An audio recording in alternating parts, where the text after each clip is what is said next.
Hi, how you doing there? I hope we're recording. Let me just...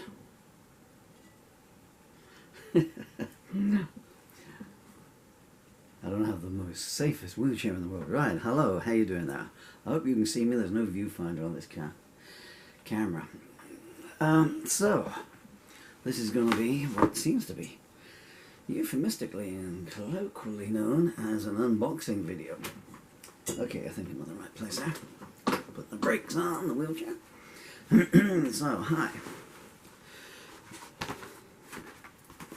One box. Is that a box or is it an envelope? I don't know. I mean, this is kind of self-indulgent, self-promotion, whatever you want to do, but it's still an unboxing video. I figure I can unbox my own stuff, yeah? So 3 days later, and inside we have, dun dun dun, we have this. I went for a glossy cover. So this is called They Met in a Taxi, a Brooklyn love story. I have no idea if I'm in shot here, I'm paranoid about it. And it's by Paul Murphy, who looks rather like this. And there's the back cover to it.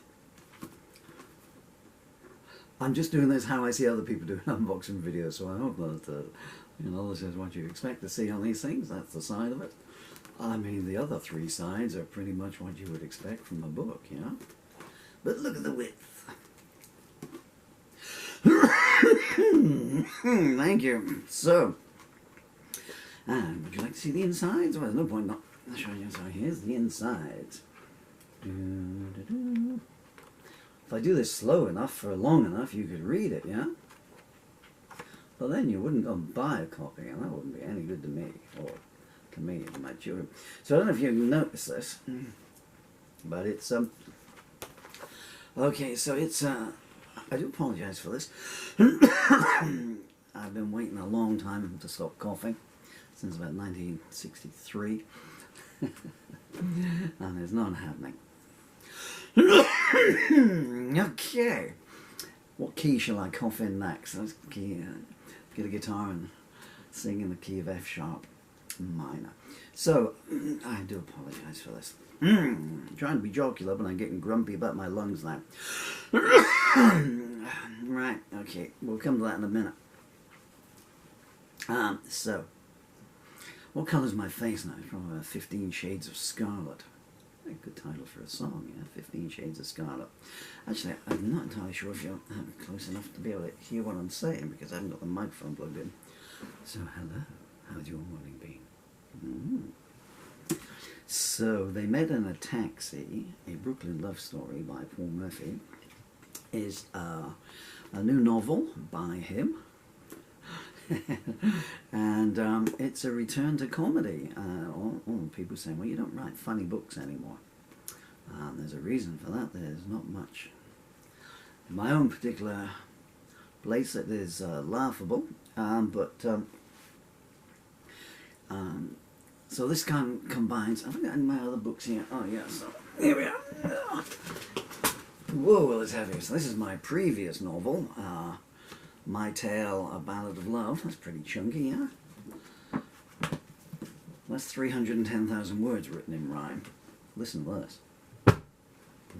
Ow! Oh, sorry, kids. So, yeah, so it's a kind of a combination of, I suppose, of how I write my novels. I believe Faded Stardust might be up there, I'm not certain. Which are, for reasons far too complex, always written in rhyme. But my comedy books, such as Christmas Carol or Paul Murphy's Extremely Unlikely History of the World, they're written as books, you know. And this is a combination of them. So it's based in 1936 in New York. I don't know if that's in here. I can just about see a little bit of reflection in the lens there. Hello. Do you remember Chads from like the 70s? What? No.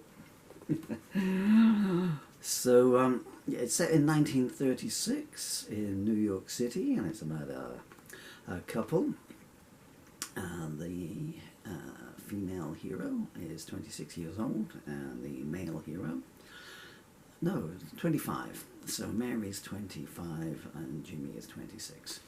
And, clue, spoiler alert, they meet in a taxi. And what it is really is a series of just, it's banter, it's all the way through. So it's 70,000 words of them bantering and one-liners. And it was, I'd watched the Fay Ray movie, it popped up on YouTube. I don't know why I did that, like you could see the laptop behind me, behind you. A Fay Ray film called They Met in a Taxi, which was based in 1936 New York. And there, and the title is where the similarities end. And I watched that, and it was, you see all the reviews on places like IMDb, and it says plot holes. They fall in love too soon. What, you want the movie to last like 4 months, you know, as it progresses in this natural time span? Or you just want a big cue card up and say 4 months later? You know, just enjoy it for what it is. What's your review? 68 minutes later, do you feel good about that? Yeah, I did. I felt very good. So the next morning, I wrote a short story based on, I thought I'd like to write something for those characters. And so I was picturing Fay Ray and picturing 75% of Chester Morris, and the other 25%, well, was me. And I just, so I take the idea of the movie. The lady hops into the back of his cab, and I wrote this little short story that went down through, and it had no ending. That was on the 23rd of May, and I think it was 18 pages long, at which point my arm seized up. I need to keep this in view here. And I'd left it on a will they, won't they place in there, which if you buy the book, you'll find it. And see that, because it's written in acts, but we'll come back to that and we'll reverse into there in a second. And then I had to finish off my final lyric anthology, So Many Paths. And I knew I wanted to write my last song on the 31st of May, because I was going to turn 65 on the 10th of June, and I thought I'll finish then, and because I have functional motor neurological disorder, you see, so not in the best condition. Well, I'm in a wheelchair, so I mean, what do you think? And I thought, you know, although I can't literally put my feet up, figuratively I'll put my feet up then. But then it came to the 1st of June, and I was thinking about those characters, you know, because you kind of fall in love with the characters. It was just such a feel-good song, you know, them bantering back and forth all the way through, you know, and I kind of wanted to get back to that, and nothing else on the planet was making me laugh, so I just thought I'd, you know, just unleash the sarcasm gland and put this in. And then I brought it, so I went back to it, and will it turn on again, you know, so I just, where we left off, 8 days ago, and it just flowed again. So for the next 10 days, I wrote 4,000 words a day to take it up to 70,000 word page count, well 68,000 and plus 2,000 notes where I'm telling you all the stuff that I'm just saying here, and bringing in new characters, and it needed a plot, you know. You couldn't, well, I suppose you could have just had them bantering away, but then I came up with the idea for a plot, you know, and that I thought was pretty good. And then I think it was on the 8th of June, because I write in order, you see, so there's nothing planned out in the head, like, and I had kind of 2 plot lines. As my name is going upstairs. What are they doing in there? Look at me. Seen, what's that Hitchcock movie? James Stewart, you know, and he's in the wheelchair. Rear window, is it? Well, rear wall. And after all, you're my rear wall. And I came up with the denouement to the plot, and that's a nice twist there. I like that. And so that's it, really. I say that's it. Isn't that enough? So I wrote it with Fay Ray in mind and Chester Morris in mind, but you can substitute anyone from that amazing run of early to late 1930s screwball comedies. So you can have Powell and Loy. Why do I use their surnames? You can have William Powell and Myrna Loy, or it could be Cary Grant and Loretta Young, Clark Gable and Loretta Young, Cary Grant and Katharine Hepburn, Spencer Tracy, Jean Harlow, any combination of those in there, whoever you want to envisage. I made no descriptions of any of the characters in there physically, so you can put your own description to it. And at the end of 68,000 words, did I feel good about the book? Yeah, I did, you know. And you can go on Amazon and you can read some of the samples there. It's aged 12 plus, so there's no violence in that. The most violent it gets is where the hero grabs the ruffian by the lapels at one point and says, "No, don't be naughty." Some of the lines in the I kind of like. There's one I like. My own favourite line in there is that so the hero is a cab driver, and someone says to Mary at some point, "So how's your day going?" And she says, "Well, as Jimmy would say, life just goes from cab to hearse." So, I mean, that's just my own favourite line when I wrote that there, but don't take that as that. Here, read some for yourself. I've talked enough, you know.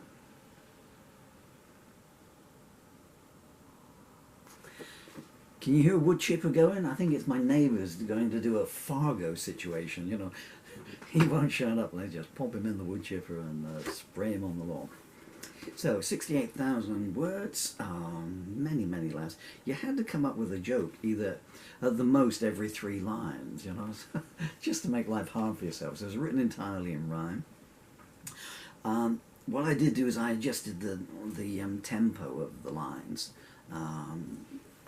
along the way, so which is one of the advantages of being a musician, I guess. And so when they're bantering, the lines are a bit shorter and the consonants are a bit tightly packed there, you know, so do do do do do do. So it's like this rapid fire. And there's one part where two parts where they express their affection for each other when they know that they've fallen in love, but it's all done in allusion, so you know there's no bad words and there's no. It's quite romantic, really. I was thinking, gee, I wish I had a honeymoon like that.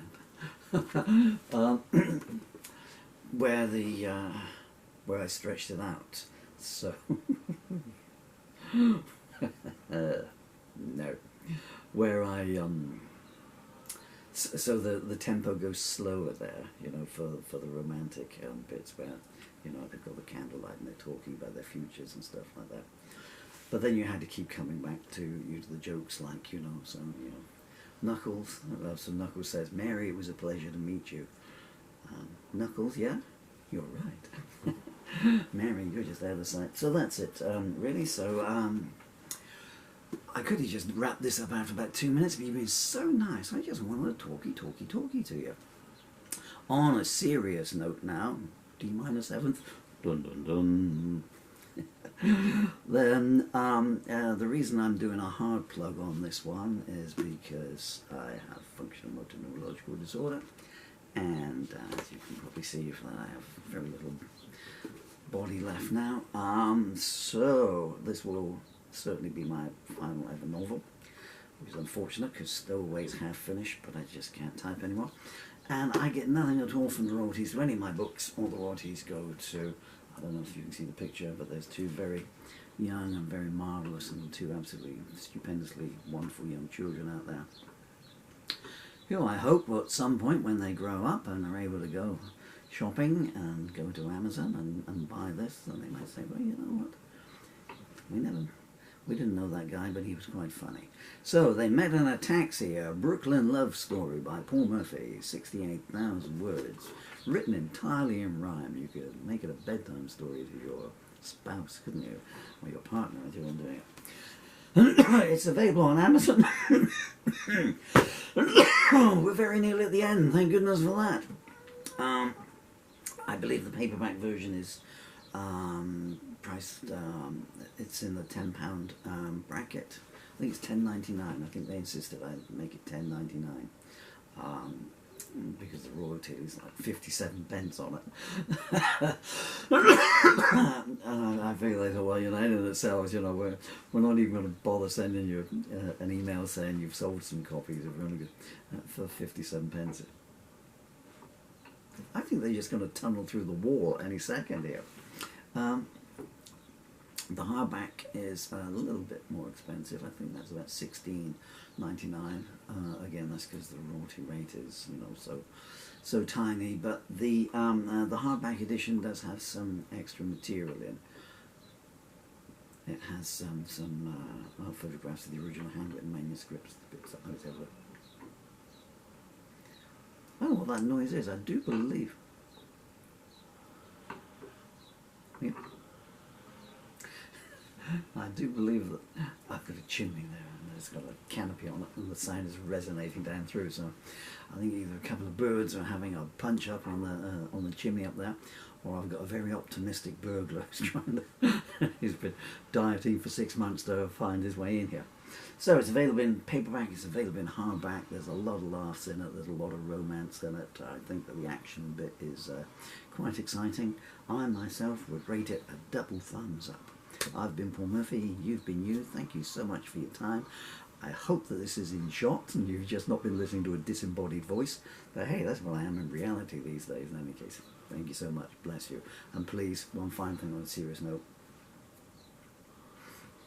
Make the most of every second you have, especially if you have children, okay? Please. Thank you so much. Be your own best friend.